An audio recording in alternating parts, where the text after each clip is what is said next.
Welcome back to the Almost Creative podcast. I am your host, Travis Heberling. If you don't know much about us yet, this is your first time clicking on, we are a podcast dedicated to helping out creative entrepreneurs, whether that's a photographer, videographer, DJ, graphic designer, video editor, whatever it might be. We want to be here to help you with that. But it's not just helping you in the creative aspects and the business aspects. Sometimes it's good to take an audit of our own lives and our health and our well-being. And so that is why I brought on my friend Paul Castle today. Paul, how are you doing? Good. How are you doing? I'm doing good. And I totally messed up. I left out the doctor. So I destroyed all your credibility there without having the doctor there. It's quite all right. I get that a lot. Even my own patients, Yeah. they have more of like a friendly vibe. I guess it's a testament of like how they probably feel comfortable with you, where it's not like this very formal, like cold, like, oh, he's our doctor. It's more just kind of like, oh no, this is Paul, Yeah, and I think especially in chiropractic, I see people pretty often. Yeah. Most of the time you're coming in with a neck pain or a back pain or whatever, and you see someone 2 or 3 times in a week for a month. And so, it's not like you saw me once a year. And it's, doctor, whatever, it's Doc, it's Paul, it's, as long as it's not, something crazy. Yeah. So, Paul, I know you've been doing this for about 22 years, right? 22 years. Yeah. Tell me a little bit more about your practice and what you guys specialize in. Right now, we're kind of in a big transition point, but generally, up until this point, we have been diversified chiropractors, which is what manual adjustments, which most people think about when they think of chiropractic. We also do activator and other instrument adjusting. We have massage therapy and manual therapy in our office. We also do a lot of physical therapy.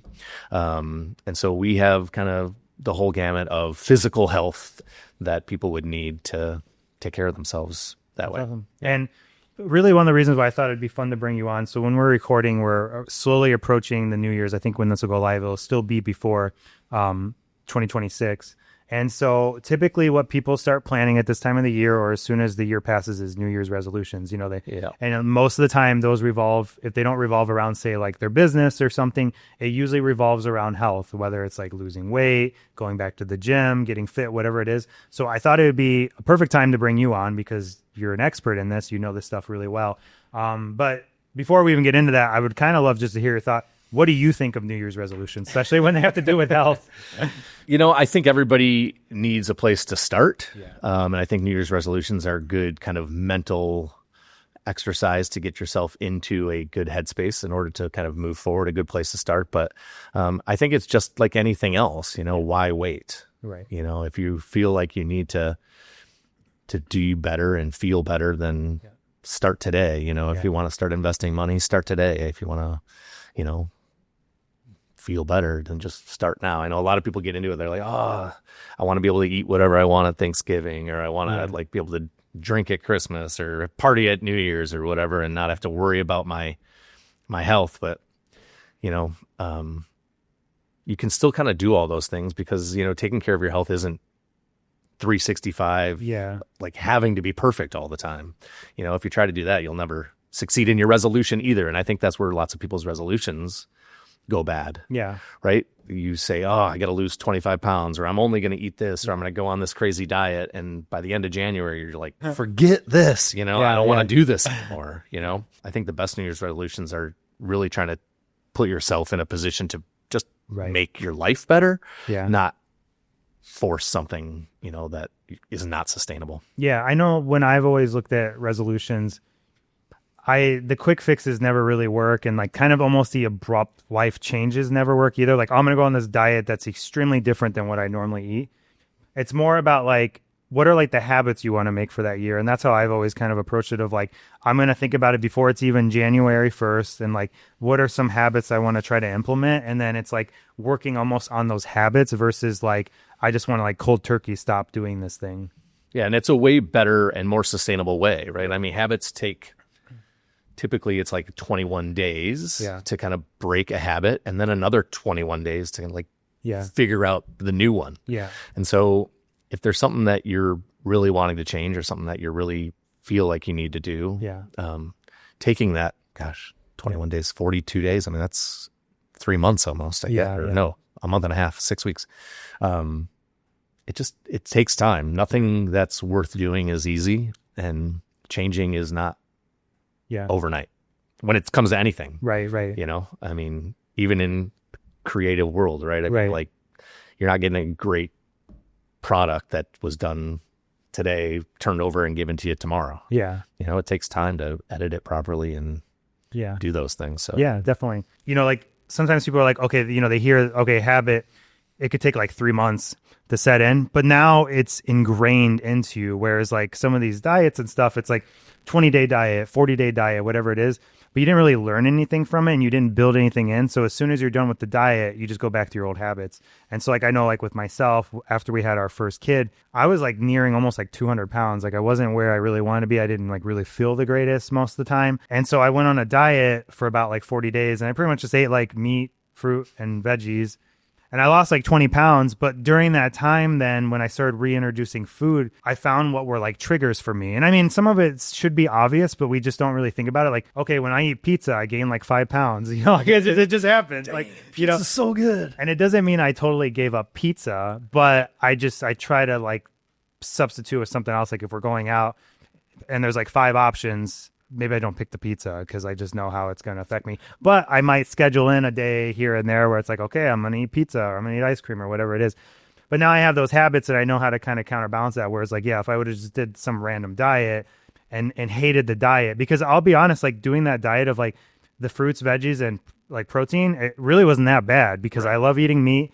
Fruits are delicious. And I wasn't as big into veggies, but you kind of grow on them. You find veggies that are actually pretty tasteful, like peppers and stuff. And it's like, hey, you can do this. So like, I actually really enjoy those foods now. And so, but I can also reintroduce maybe the things that are triggers for me too. So. Yeah. And I mean, everybody has things in their life, you know, whether it's New Year's, Christmas, Thanksgiving, a birthday party, you know, whatever. And if you're totally saying, oh, I can't do anything, I can't have any cake, I can't have any ice cream, you're just making your life miserable. Right. I mean, there's no fun to be had in those kinds of situations. You're just that person at the holiday party sitting in the corner, like wishing you could have the cake while everyone else is enjoying it. Yeah, you brought your own green smoothie. Get out of here, you know.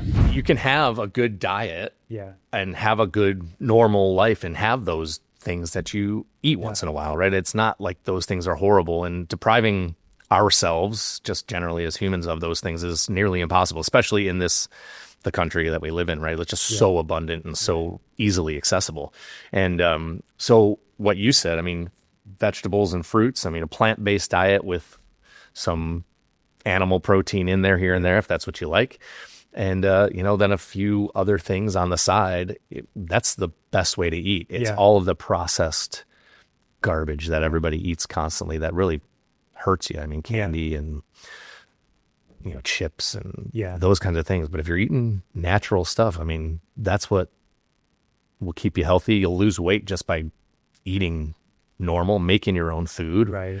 And I mean, that's the best way to go. Yeah, that's awesome. Now you bring up processed food and it makes me think how a lot of photographers, videographers, especially if they do like weddings or events, they're on the go the whole time. So usually when they open up like their camera bag, they got their snacks, like their chips and their granola bars and, you know, their nuts with a bunch of salt and whatever.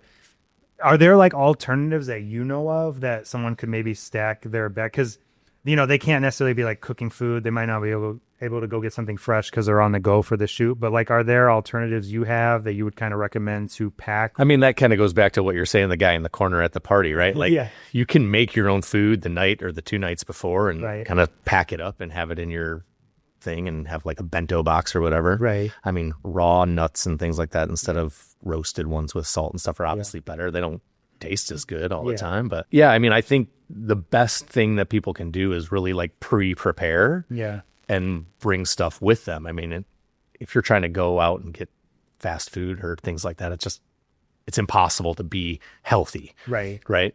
One experiment I did, and this was probably 10 years ago. People were coming in and we were doing a lot more diet and weight loss stuff, specifically with like restrictive diets like we were talking about. And people were like, oh, when can I go back to eating this? When can I go back to having my fried chicken thighs? When can I go back to like whatever? I said, you just lost 35 pounds. You can go back to eating fried chicken thighs when you want to be 35 pounds heavier again, right? I mean, there are certain things you just shouldn't Right. have all that often. Fried chicken thighs, although fantastic, are one of them. But this experiment I did was like, people were like, oh, it's too hard. It's too much time and it costs too much for me to get good food when I'm on the go in my car driving around. Most grocery stores it was relatively new at that time, I guess, but now almost every grocery store has a prepared food bar where they have a grilled chicken breast, some vegetable that's available. You can buy an apple on your way out and a bottle of water, right? So what I did was I timed myself. I parked in the parking lot of a Mariano's, timed myself, walked in, went to the food bar, bought all that stuff, walked out, stopped the timer, right? Had my receipt, went to the McDonald's drive-through, timed myself once I got in the drive-through, bought my stuff, and then put it on a plate, took a picture, right? Which one costs more? Which one took more time? And which one was better for me? It actually was the same amount of time. And I got exercise getting out of my car, walking. The food from Mariano's cost less than that garbage I got from McDonald's. And it was way better for me. So like that fallacy that, it takes too long, I don't have time, it just isn't true. Right? Like you can go do that and get something relatively quickly for way better for you and way less money. At the grocery store. Because I think when people think of like eating healthier, they think of like the health food stores and stuff where if you don't care about that side of things, it's like really what healthy doesn't mean like you're going to a health food store, you're getting the healthy version of this or that. It just means like essentially eating more clean. And it's like, you know, if you're going, like you're saying, getting a chicken breast, some veggies, some fruit, water, you know, I would even say at that point, if you snuck a small little cookie or something, you're probably still eating better than you would have been at the McDonald's. 100%. And, you know, a lot of us here with having sweets and stuff available, like we're accustomed to sweet things, right? And so when you have an apple or some strawberries or whatever, a lot of times people are like, oh, that's a little sour or it doesn't taste as sweet. And it's just because you're used to eating Snickers bars, right? And Snickers bars are just sweet. So if you kind of remove some of those sweets on a consistent basis and they're just something you have once in a while, that fruit that is where we're supposed to get our sugars from, like just becomes dessert, right? I mean, it's like so good. You have that Honeycrisp apple and it's like, holy crap, that thing tastes good. You know what I mean? Because you're not having this overabundance in your taste buds. So it's another thing to train yourself to do, right? You just break that habit of having that ice cream or that custard all the time. And then the good food starts to just taste like it's supposed to, and it's just a lot better. And vegetables are the same way. You know, you have them done the right way and you eat them more consistently. You just start to learn to like certain things you didn't think you would like. You're kind of like rewiring your brain. I know when I did the diet, obviously one of the things I gave up was soda. And I wasn't like an avid soda drinker, but when I really did the math, I probably was almost having one like once every other day, once a day, especially the weddings. I'd maybe get like 3 of them while I was like shooting a wedding because I needed the caffeine, you know, because that's I was thought in my head, I need a sugar boost. I need the caffeine. And now when I drink soda, it kind of disgusts me. Like, it's like I'm not, it kind of like erased from my brain. And it's like, this doesn't taste like real sugar. Like I'm craving real sugar now. Like I want to eat an apple or something. I'm not really craving this like carbonated toxic thing, you know, and not to like, you know, I don't want like the soda companies coming after us or anything. I still do drink soda sometimes, but I feel like every time I do, I'm a little disappointed. I'm like, oh, this isn't what I like expected because I'm just so like, I'm not like so immune to it like I was before and so addicted to it. And it's the same with like sweets of like say a wedding. Like I used to always like have to go to the dessert table because like I just couldn't handle it, you know, kind of thing. But now like I can look at it and I'm like, no, I'm okay. You know, like because I kind of know what it'll do to my body and stuff. And I'm like, no, I don't need it this time. You know, like I'll save it for the next like wedding we do or something. And you have that different relationship with food. It's like, it's not like this, like, oh, I see it, I need it. It's kind of more like, no, I'm okay this time. I can skip it this time. And you like almost have kind of like wean yourself off. I'm sure it's probably kind of similar like with alcohol. Like when people are addicted to alcohol and then they kind of go through like AA and they get help and they get training, they eventually get to this point where they're like, okay, I can go to the bar. I don't need to drink it. Whereas like beforehand, it was like every time they went to like a party or a bar, they had to have a drink. So when a lot of that just becomes kind of a social interaction, right? I mean, most people, nobody needs alcohol. It is literally poison to your body, right? I mean, that's how it makes you drunk, right? It's horrible for you. And it not only does that from the alcohol percent of getting drunk, but it destroys your cellular activity, and like you can't lose weight as fast if you're drinking. You'll be more tired. It's just in generally, right? Just it's not good for functionality of the human body, but it's social, right? You go out with your friends, you do this, everybody's having a glass of wine or having a beer, having a that or this, and it's a hard thing to break, and especially if you're addicted to it, right? I mean, that's just nearly impossible to then also be in a social setting where that's happening all the time. Yeah. Nowadays, I mean, they have so many non-alcoholic options that you could almost go to a party, drink your non-alcoholic beer if you pour it in a glass or whatever, and nobody would even notice that you're not drinking. Right. And, I just recently I stopped drinking. I was not an alcoholic necessarily. But I would have a glass of wine every night, or I love making old fashions. I mean, one of my favorite things in the world is a good bourbon. And I just was doing it every day, and I was having a hard time losing weight, and I was feeling not as good as I thought I should. I mean, I'm going to be 48. So, right. Like getting older and trying to feel better. And, so I just decided I'm just going to stop. Right. But I like beer. Yeah. And I like the way it tastes, and I like those kinds of things. And so I tried to look for, non-alcoholic options, and there's a bunch out there that are relatively good. And I mean, it's been almost 3 months and I don't even miss it anymore. To your point, right? Like go to a bar or whatever and not even worry about the alcohol. And I tend to drink less non-alcoholic beer than I would a regular beer, because you're not pushing that feeling either, right? Like in your brain, that feeling that you have to try and feel if you're drinking alcohol. Otherwise, what's the point? Right. You know what I mean? So I think just generally that's, a good thing. Like you said, I mean, the sweet table at the wedding or the open bar or whatever, you feel like sometimes obligated to take advantage of those situations, and because of the social construct, and it's none of that stuff is like great for your health, just generally, right? So avoiding those things a little bit here and there. And one of the things I always tell people when they're trying to do something different, because people are like, oh, if I'm just going to do this one thing, it's not going to help. That one thing is one thing better than what you were doing before. Yeah. Right. So like, you want to eat a vegetable, but you only like carrots, and just eating carrots isn't going to make a huge difference. Mm-hmm.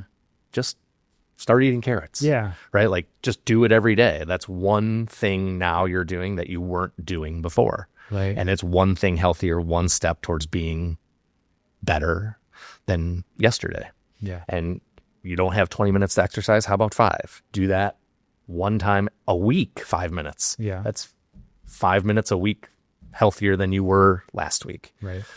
And there's I can't remember who wrote the book, but I think it's called like One More Thing or Plus One or something like that. And that's his deal, right? Like every day, just add one thing. And in a year, if you add one thing every day, you've added 365 different things that are making you a better person, a healthier person, a better father, a better videographer, a better chiropractor, right? I mean, one thing every day. It's not a big amount of task, but it makes a huge difference by the end of the whatever cycle you want to put it in, Yeah.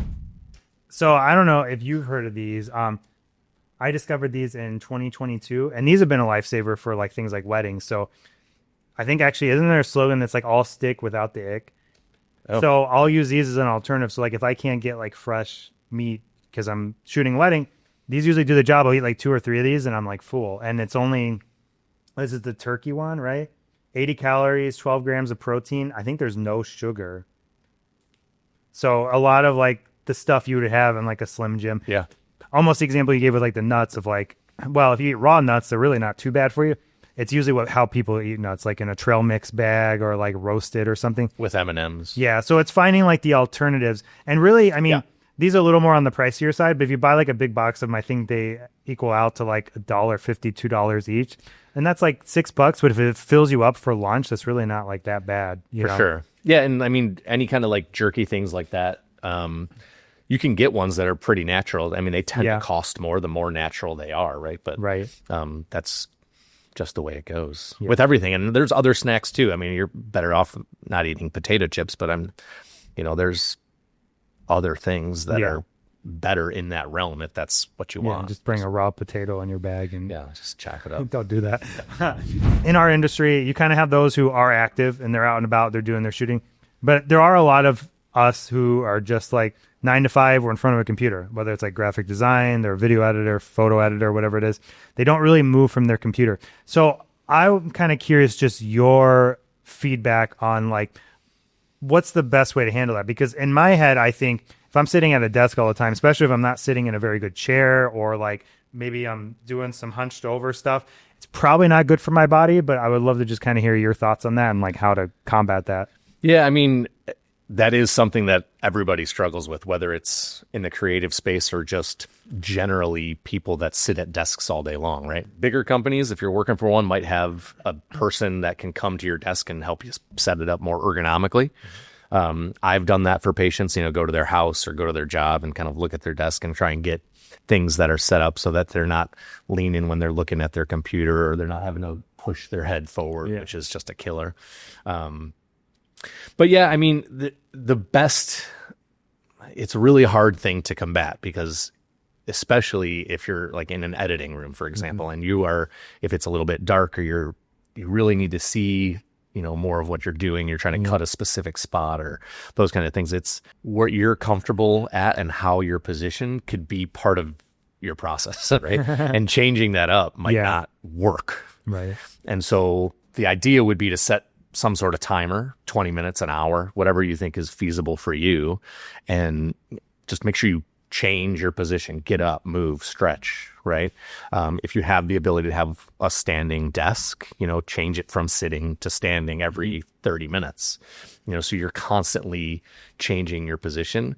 The biggest thing for humans in general is that we were never meant to just sit and do things. I mean, farming, hunting, those kinds of things are human behaviors. And so sitting in this fetal position, kind of all scrunched up, does so many things, not just to your body, but also to your brain. And so stretching, setting a timer, standing desk if you can, those are the things that are going to make a huge difference. If you're looking for something outside of what you can do in your current environment, obviously, I think chiropractic or some manual therapy, exercise, just getting outside and you got to move. Yeah. Sedentary staying still is the killer. And if you're starting when you're young, like a lot of, creative people are starting when they're young, by the time you're old, you're just going to be a bundle of bones with nothing going on. Yeah. With the sitting and standing desk, is one better than the other, or is it like having a variety of both things is better for you? I think it depends on what you're doing. Yeah. But the variety is probably the best for most people. For me, for example, I don't have a chair in my office. Yeah.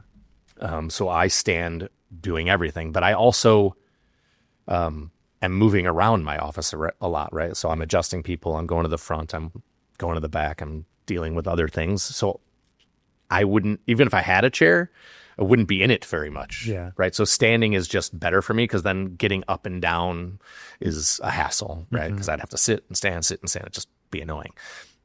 But if you're in a more sedentary thing, you want to have the ability to sit, or if you're at a computer a lot, standing at a computer just constantly is almost as bad as sitting at a computer constantly. I guess especially even if your posture is bad, you're probably standing around. Yeah, because I know I had caught myself like a lot of my weight's on one leg or something when I'm standing, and so trying to kind of reverse that. So I find myself, standing at my desk and then like putting my leg up.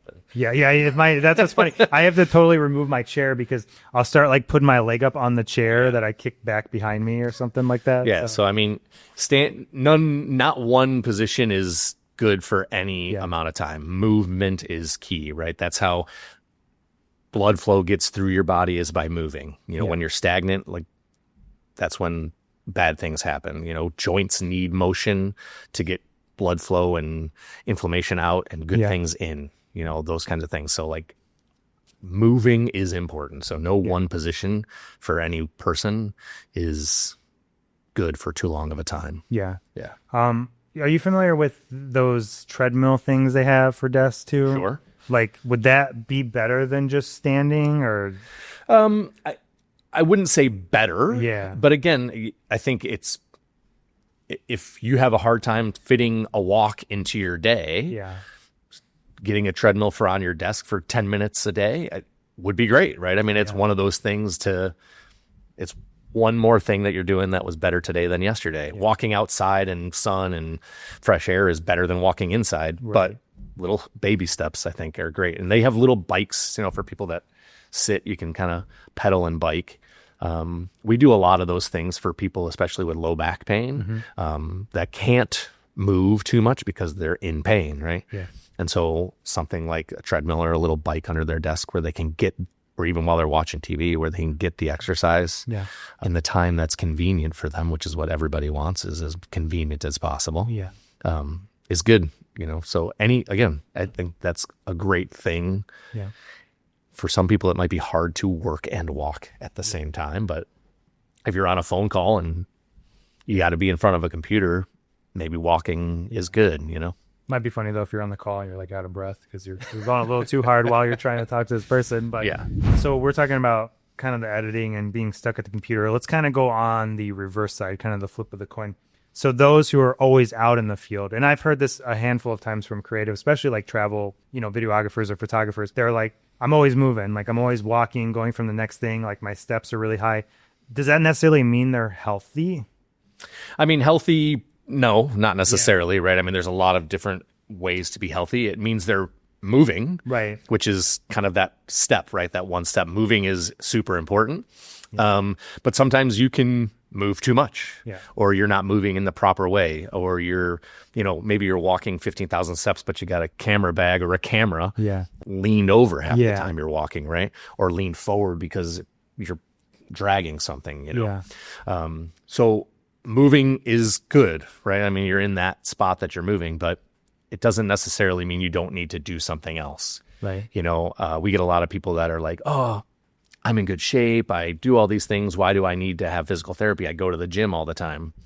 When you're doing physical therapy or you're doing something with a purpose for a specific thing, it's very different than just lifting things onto the shelf in your garage, right? You might be strong enough to do that, but if your elbow hurts, you might need to really focus on doing smaller motions for smaller muscles to fix the problem. Yeah.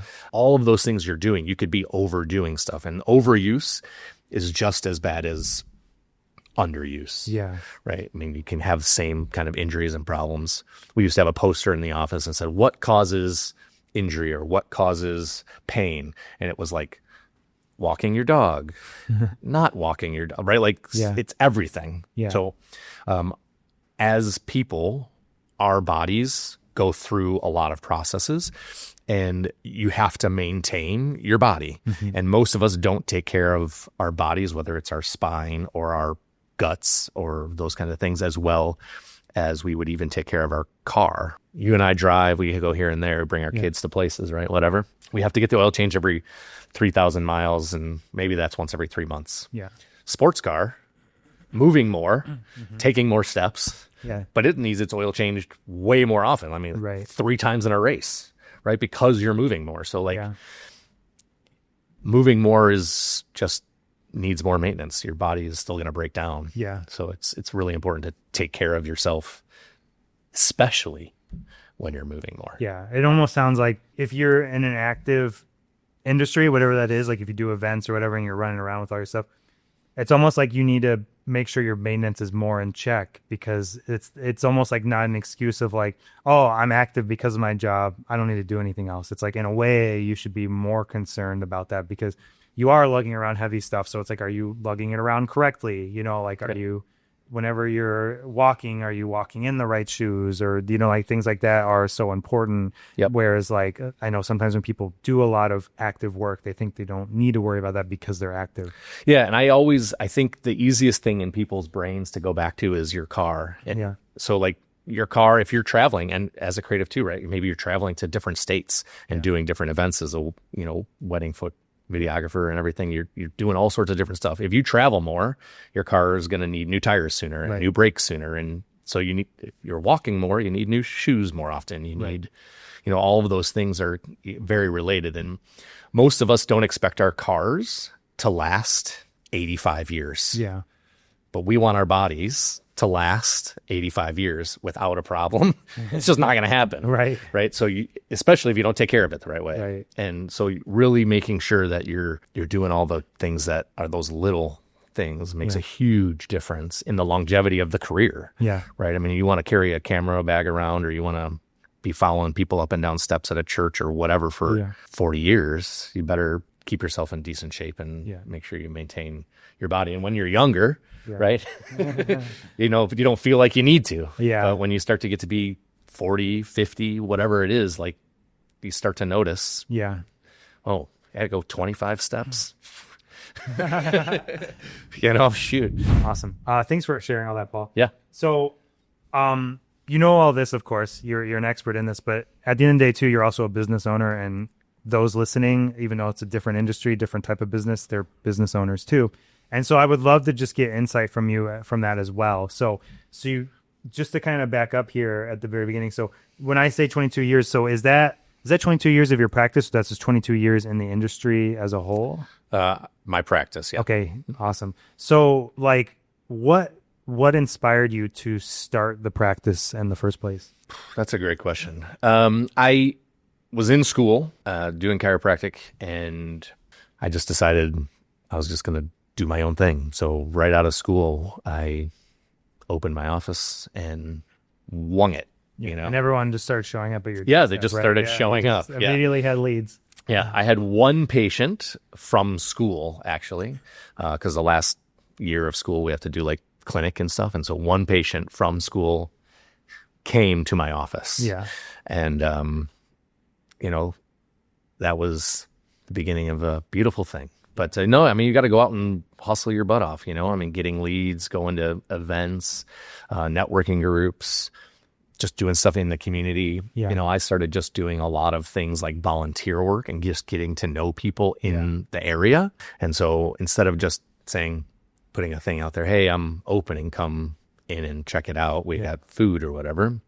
Partnered with Wings to like, hey, let's get many people here as we can. All the money we raise is going to go to, you know, the charity. And so by doing that, you get not only more people, but more exposure and then goodwill, you know, with Wings. And I still work with Wings to this day. There's a lot of different things like that helped to kind of build it. Yeah. But the reason I started, I mean, just chiropractic in general, and then my practice was just to help people. Yeah. And when you go into the mindset of all I want to do is help people, everything else will kind of come from helping people. Yeah. People feel that from you when you talk to them, when you meet with them the first time. Yeah. And I think that's just what has grown it to how it is now, right? I've always just wanted to help people. And if that comes with making a few bucks or, you know, whatever, great. Yeah. But helping people really is, you know, the huge thing. And I think that can go with creative things too, right? Oh yeah, definitely. You're making somebody's life better with the product or the service you're providing. Yeah. And as long as that's why you're doing it, I think people will notice. People read that, yeah. They can, I feel like people can kind of see through if you're just trying to sell them to sell them. Even like when we open a phone call, and I think I've mentioned this on another episode, but when we open a phone call, sometimes if they seem kind of nervous or like, maybe I know that they've gone through the ringer with some other more like, we'll twist your arm to get you to sign a contract kind of place. I'll immediately kind of put it on the table like, hey, there's no pressure to this phone call. I'm here to see if we're the right fit. And to do that, I'm going to ask you some questions to better understand what you're looking for. And if I don't think we're the right fit, I'm going to tell you that. Like, I'm not going to force you into something you don't want. And I think immediately that kind of eases some of the tension they can have because they don't know what they're walking into, you know, because there are, even in our industry, there's studios where you come in and it's a whole thing and they shut the door and, you know, they're really trying to get that sell. Whereas like, I'm kind of telling them like, hey, like if say you're looking for like 2 hours of coverage for like a backyard wedding, I'm going to tell you like, you probably don't need us, you know, like unless you just really want to work with us, like there's probably better options for you out there. And I just, you know, I try to make that clear. Like we're not looking to book everyone. We're just trying to book the couples who align with like our beliefs and our values and what we do too. So, but going back to starting, I mean, I did 22 years ago, open my own office. I started basically in the same building that I'm in now. So I've been in that complex, building complex for 22 years. Yeah. Now I started with one patient. Thankfully, my wife had a relatively good job, so I didn't have to worry too much about like where the money was coming from at that point. And then, you know, after about 3 years, I actually was able to start paying myself a salary, but it took quite a while, you know, and you just got to keep pushing through, you know. I mean, if it's something that you're passionate about and something that if you love it, you know, and it's what you want to make of your life, I mean, you just go for it. Yeah. I mean, I would even say, especially if it's something you just do anyhow. Like, I mean, I think that's how a lot of creatives get into what they're doing. Like, I took photos, I like doing it. Next thing you know, someone wants to hire you, and it just kind of snowballs from there. So it's like, especially if it's something like, if you see yourself just doing this for a hobby anyhow, it's like, just put all that passion into it and just keep pushing through, and eventually it pays off. You know, it's not usually going to happen overnight. There's some people who get lucky like that, but most of the time there's always a grind, and a lot of times people don't see that grind. They just see what became of it. Little do they know, like even the example you gave yourself, like you weren't really even making money for like 3 years, you know, and it's like, but to the outside, people are probably like, oh, this is a super successful practice, whatever. But it's like there were times where there were struggles that you had to push through to get to this point. And sometimes people give up once those struggles come, and they never make it to where you're at now. Yeah. And I think there's always a point at which you're going to have to take some sort of leap of faith. Right. When we had our first kid, it was like, does my wife stop working now? Yeah. Right. Like, well, we need the money right. And we're having a kid, so we really need the money. But like, okay, daycare costs and blah, blah, blah. So like, how can we make this work? Right. You know, and like right now, I'm in that process of kind of adding a whole bunch of services, doing weight loss stuff, doing regenerative medicine, peptides, exosomes, all those kinds of things. There's always that kind of that leap that you're going to have to make. And I'm working with a couple of people right now that I'm trying to hire them. Yeah. And they're having the same thing. They have other jobs. They kind of want to go out on their own. Yeah. Are they going to make enough? Like, and if you do these kind of small steps, sometimes it will still work. It might just take a little while, but sometimes you jump into it, both feet. It's cold, you know, when you get in the pool at first, but you start to get used to it, and then it's just a blast, and it really takes off and is, you know, better to go from there. So, you know, sometimes you got to jump into it and do it and take that leap of faith that you're gonna succeed, because if you don't, you will never have the space open to succeed in. Right. You know, it was one of the things when I first opened that a mentor of mine actually said to me. He said, when I was seeing one patient a week, you know, he's like, what are you doing the other 4 days you're in the office? You know, are you just sitting there on your phone? Are you on the internet researching, you know, whatever you're going to research, you know, continuing ed classes or whatever? Are you not even in the office because you don't have patience? Yeah. You know, and I was a little bit of all of those things, you know, and he said, listen, if you want to see 100 patients a day, pretend like you're seeing 100 patients a day, you know, open the door, greet the people, walk them into your office, pretend like you're adjusting them, or pretend like you're doing a consultation, walk them back out, show them the, you know, front desk, schedule them for the next visit, right? Like, you have to know you have the time. The universe has to know you're open to accepting all of these new things, right? And if all you're doing is on your phone, you're taking up all of the space of the universe, wanting to give you the things you need, but it doesn't know you need it because you're filling it with something else. If you're out partying or you're at a movie, the universe isn't going to give you a wedding to do. You don't have time for it. Right. Leave that space open. Maybe go visit a wedding venue or go to a place that's having a wedding and be like, this is where I want to be. This is what I want to do. And give the universe that opportunity to fill that spot with what you want. Yeah. Versus you filling it with nothing. Yeah, I think that's great. I remember like when I was starting out, you know, I didn't have a lot of clients and I had a lot of free time. Like, I wasn't married. There's no kids. There's not really any real responsibility. Whoa, the glory days. Absorb it in now. But I think back to those times, and like someone would want to book a call with me, and I would treat certain days like they weren't available with that client. Even though I had no paid work that day, it was like, well, that day I want to like go like essentially like reach out to a bunch of like local businesses and check out their website and try to maybe essentially do cold outreach, you know? Yeah. And, but then they want to do a call at that time. And so I just treated it like it was already booked. And I'm like, oh, sorry, I'm not available at that time. And I think that's a crucial thing too, because like when you do have the one client, sometimes you're at the mercy of the one client because it's like, this is the only thing I have. I want to like make sure it's perfect. Yeah. But you almost want to make it seem like to them as well that like you do have other things going on, because technically you do. Like you're trying to run a business, you're trying to get more clients like them. So you want to be respectful of that time you have too. And then when you do have the multiple clients, you're now practiced and seasoned on how to manage that. And it's not like, oh, I really want to give them all my time, but I have 5 other clients I can't do anymore. Yeah. But you've already trained yourself to be ready for that. Right. Yeah. And I think on that perspective, what I would say is like, if you were doing marketing, and obviously we need to do that, right, to bring in new business, don't do it during the time you think you want to be doing other things, right? Like for me, I don't want to go to a school and do a massage, a teacher, or a event where I'm talking about headaches or something at 9 a.m. when I want to be seeing patients, right? Like like you said, well, I have patients at that time. I could do it at 11. That's my lunch break or whatever. And then you're setting up your schedule to what you want it to be, right? And it is hard when you have one person and you're like, you want to make sure that they're getting the best treatment possible, and you never want to put them aside. But it also looks better to them when you're busy. Right.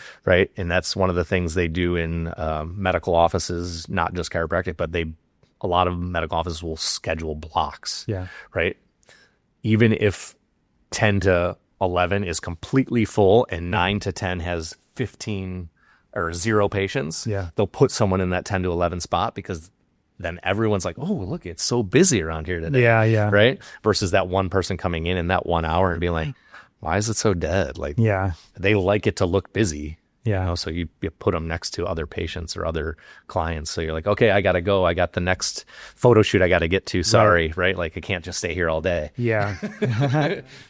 And it makes you look more desirable, because it's like, oh, wow, I'm not the only one hiring them. There's multiple people that want to hire them. So exactly. So you got to have all that. And it's kind of, but like I said, all of those things are super important, but also making your schedule out to be how you want it versus like filling the space with garbage, just like anything else, right? You fill stuff with garbage time, scrolling, death scrolling, whatever, it's no good. It's no good. It's not good for anything. Not good for your relationship with your wife if you're sitting on this couch death scrolling all night, right?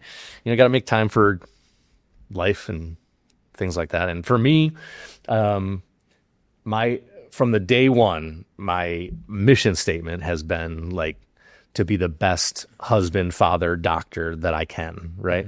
And those, that order has also been super important to me, because my wife is the most important person in my life. She's the only person in my life, if you really think about it, besides some friends and different things like that, but she's the only person in your life that you chose to be in your life for the rest of your life, right? Of your husband or your spouse, right?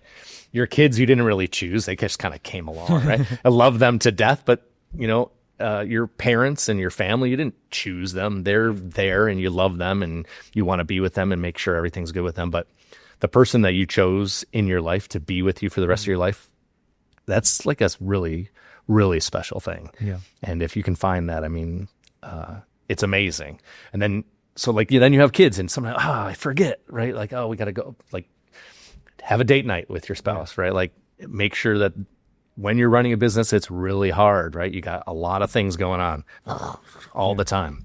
What am I going to do with this payroll? How am I going to pay these taxes? Like, where am I getting the money to buy this new equipment and all this stuff? And sometimes you just forget, that you have this super important person next to your side that's supposed to help you with all that stuff too, right? Like be support. And so like, I don't know, I think making it a time as a new business, especially, that you always have that communication and being together. And like, if you have that ability to have that as part of your going forward with your business, it's just like amazing. That same thing, right? Like your wife and you kind of work together and it makes it so much better. Definitely. So, Awesome. I know we're kind of winding down here. I want to leave with one last question for you. So, Paul, if someone was like thinking of making a change in 2026, whether it's diet, health, maybe it's not even health related, maybe it's more business related, what's like a piece of advice you would leave? Making a change. Yeah. Gotta make a change. By the Start way, with the man in the mirror. Paul has a band, so you actually have a little bit of a creative bone in you. So. I do, yeah. Well, actually, my wife is a graphic designer too, so like we deal with that a lot. But yeah, my band is That's What She Said. If you will go look at it, That's What She Said IL on Instagram, Facebook, YouTube. Go check us out.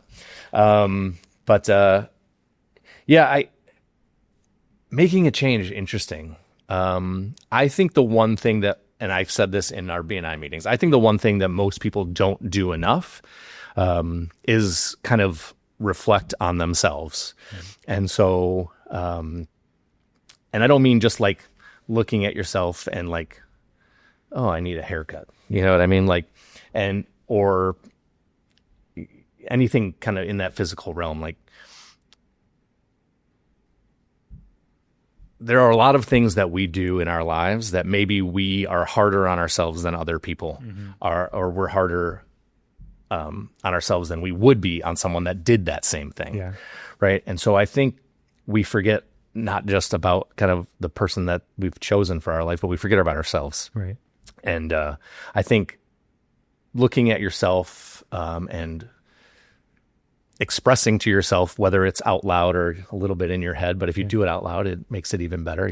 That you do forgive yourself for maybe some things that happened in the past year that you weren't proud of, or that you could have done better. Yeah. Forgive yourself for not having done those things or for doing things you didn't like. Tell yourself you're sorry for having done those things. And then, tell yourself that you love yourself, essentially, right? That you love who you are, that you love who you can become, and that you are an important person to other people. Yeah.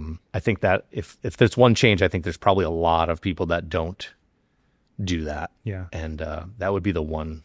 So thing. It's almost like before you even change anything, you need to look back and kind of reflect on where you are. Yeah, and I don't know that you don't have to be like, oh man, I suck, right? Like, I'm not saying that, right? Like, and if you do think you suck, well, that's okay. Yeah, you can suck, and just forgive yourself for sucking sometimes, right? Like, forgive yourself for forgetting your buddy's birthday. Forgive yourself for not sending out a thank you card to someone that you should have said thank you to. Like, all those things it's okay. We make mistakes. We're not perfect. Nobody's perfect. Right. But if you don't forgive yourself, sometimes we hold on to things about ourselves that we wouldn't hold other people accountable for. So like, it's okay. Hold yourself accountable. Say, I'm sorry I wasn't able to do that. Please forgive me for it, and I'll do better next time. Thank you. I love you, Mr. Mirror. Like, just be good to yourselves. I think that would be the one change for good the next year. Awesome. Cool. Well, before we get out of here, Paul, if anyone wants to find you, where can they find you? So you can find us on the World Wide Web, castleregen.com, CASTLE, like the building, Castle, CASTLE, REGEN.com. Or you can I look, want me to give a phone number? No, probably no phone number. You might get some weird calls. I get a lot of weird calls already. Criticizing the way you say videographer. Videographer, yeah. No, castleregen.com. You can find us there. And then I think that's probably the best way to do it. And like I said, we do all sorts of stuff from general family health to chiropractic to massage to physical therapy. So if you need anything, you can start with us.